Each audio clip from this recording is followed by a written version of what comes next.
Halo, Assalamualaikum warahmatullahi wabarakatuh.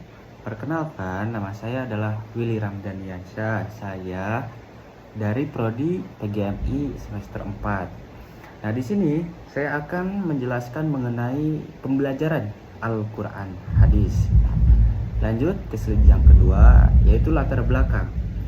Nah, anak-anakku harus mengetahui apa sih latar belakang Al-Quran Hadis. Nah, pembelajaran Al-Quran Hadis di Madrasah Ibtidaiyah memiliki peran penting dalam membentuk dasar keimanan, ibadah, dan akhlak peserta didik sejak usia dini. Di era sekarang, tantangan moral dan tantangan perkembangan teknologi menuntut adanya pendidikan yang mampu membentengi anak dengan nilai-nilai Islam yang kuat. Oleh karena itu, pembelajaran Al-Quran Hadis tidak hanya berfokus pada kemampuan membaca dan menghafal saja, melainkan dapat pengamalan dalam kehidupan sehari-hari. Dengan pembelajaran yang tepat, yang diharapkan peserta didik mampu menjadi generasi yang berakhlak mulia dan berpegang teguh pada ajaran Islam. Bahkan di dalam Al-Quran dijelaskan, Inna hadal Qur'ana yahdi lillati hiya aqwam. Sesungguhnya Al-Quran itu memberikan petunjuk kepada jalan yang paling lurus. Nah, lanjut kita akan ke slide yang kedua. Yang mana di sini adalah konsep dasar Al-Quran. Nah, apa sih itu konsep dasar Al-Quran? Konsep dasar Al-Quran itu adalah wahyu Allah, atau kita bisa sebut kalamullah, yang diturunkan kepada Nabi Muhammad sebagai petunjuk hidup manusia yang berisi ajaran akidah, ibadah, akhlak, dan hukum yang lainnya. Bahkan Al-Quran memiliki fungsi sebagai pedoman utama umat Islam yang harus dibaca, dipahami, dan diamalkan. Bahkan dijelaskan di dalam surat Al-Baqarah ayat 2, Dzalikal kitabu la raiba fihi hudal lil muttaqin. Nah, Al-Quran ini tidak ada keraguan di dalamnya. Bahkan Al-Quran itu merupakan petunjuk bagi orang-orang yang bertakwa. Bahkan boleh kita lihat ketika ada keraguan, kita buka saja Al-Quran. Nah, di situ di Al-Quran, kalau kita mendasari kepada makna dan maknanya, itu sangat kontekstual, sangat nyata. Bahkan di era yang zaman sekarang, terjadinya perang, itu sudah tertulis di dalam Al-Quran. Jadi la roiba tidak ada keraguan di dalam Al-Quran itu. Bahkan Al-Quran itu juga merupakan hudal lil muttaqin, petunjuk bagi orang-orang yang bertakwa. Nah, lanjut adalah konsep dasar hadis. Nah, konsep dasar hadis adalah hadis itu segala sesuatu yang bersumber dari Nabi Muhammad, baik dari perkataan, perbuatan, maupun ketetapannya.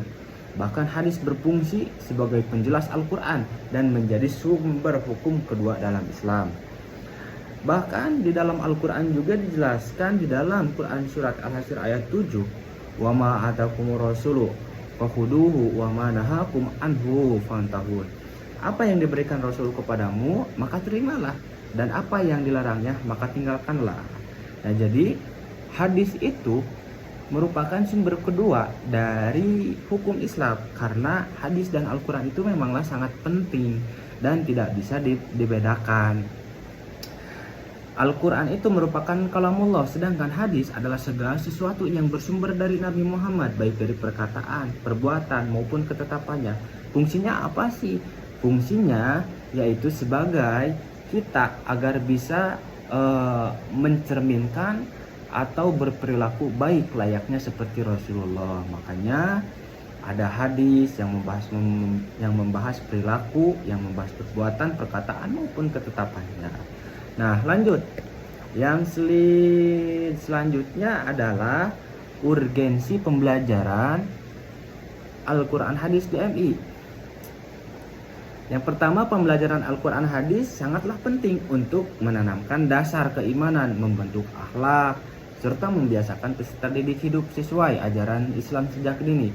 Bahkan dalilnya, khairukum man ta'allamal Qur'an wa 'allamahu. Sebaik-baiknya kalian adalah orang yang mempelajari Al-Quran dan yang mengajarkannya. Maka dari itu, pembelajaran Al-Quran Hadis sangatlah penting di Madrasah Ibtidaiyah, karena untuk menanamkan dasar keimanan, kebentukan akhlak, serta membiasakan peserta didik hidup sesuai dengan ajaran Islam sejak dini. Karena kalau kita lihat di zaman sekarang, orang yang jauh kepada Al-Quran, anak-anak yang jauh kepada Al-Quran, dia itu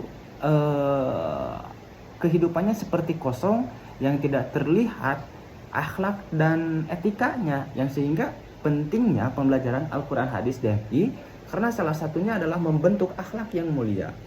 Nah, lanjut, apa sih ruang lingkupnya Al-Quran hadis? Ruang lingkup Al-Quran hadis mencakup seperti membaca Al-Quran dengan tartil, hafalan surat pendek, pemahaman ayat yang sederhana, hadis, pilihan tentang akhlak, serta penerapan dalam kehidupan sehari-hari. Membaca Al-Quran, bagaimana sih membaca Al-Quran dengan hadis? Nah, di situ perlunya guru untuk menjelaskan Al-Quran dengan hadis. Lalu hafalan surat yang pendek seperti apa? Seperti contohnya surat Al-Ikhlas, surat Al-Falaq, nah itu sebagainya. Lalu pemahaman ayat yang sederhana, contohnya Al-Ikhlas diturunkan itu di kota mana? Al-Ikhlas itu asbabun nuzulnya apa? Nah, seperti itu ya. Bahkan di dalam Al-Quran dijelaskan dalam Quran surat Al-Mujammil ayat 4, waratilil Quran tartila, dan bacalah Al-Quran itu dengan tartil atau perlahan-lahan dengan benar. Lalu selanjutnya ada karakteristik peserta didik.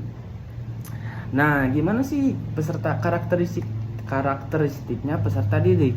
Nah, peserta didik DMI cenderung aktif, suka meniru, dan mudah belajar melalui praktik langsung. Oleh karena itu, pembelajaran harus menarik dan penuh keteladanan. Bahkan mana? Contohnya, di dalam pembelajaran Al-Quran hadis, guru senantiasa mencontohkan akhlakul karimah, seperti masuk kelas membaca Al-Quran dulu, masuk kelas membaca doa dulu. Nah, karena peserta didik itu cenderung aktif, yang suka meniru dan mudah belajar. Bahkan dalam Quran surat Al-Ahzab ayat 21 itu dijelaskan, laqad kana lakum fi rasulillahi uswatun hasanah.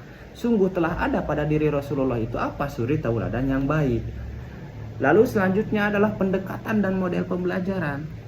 Nah, pendekatan yang digunakan meliputi pendekatan religius, kontekstual atau nyata, dan humanistik. Model pembelajaran dapat berupa pembelajaran langsung, kooperatif, dan berbasis pengalaman agar siswa aktif dan memahami secara nyata.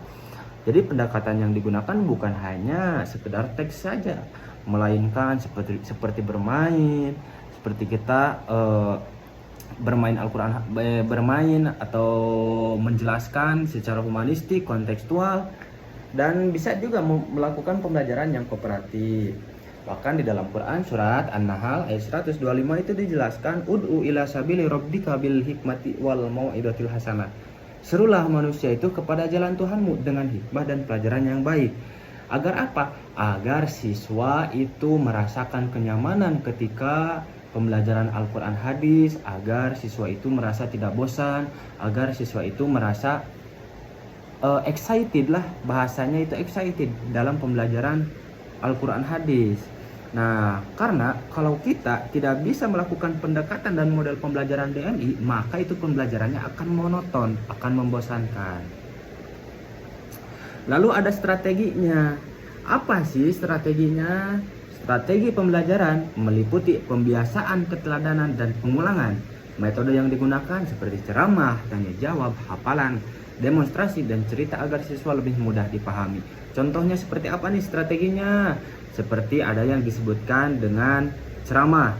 Nah, guru menceramahkan, sudah seperti itu menanya jawabkan kepada si siswa, dan hafalan siswa juga harus diperhatikan.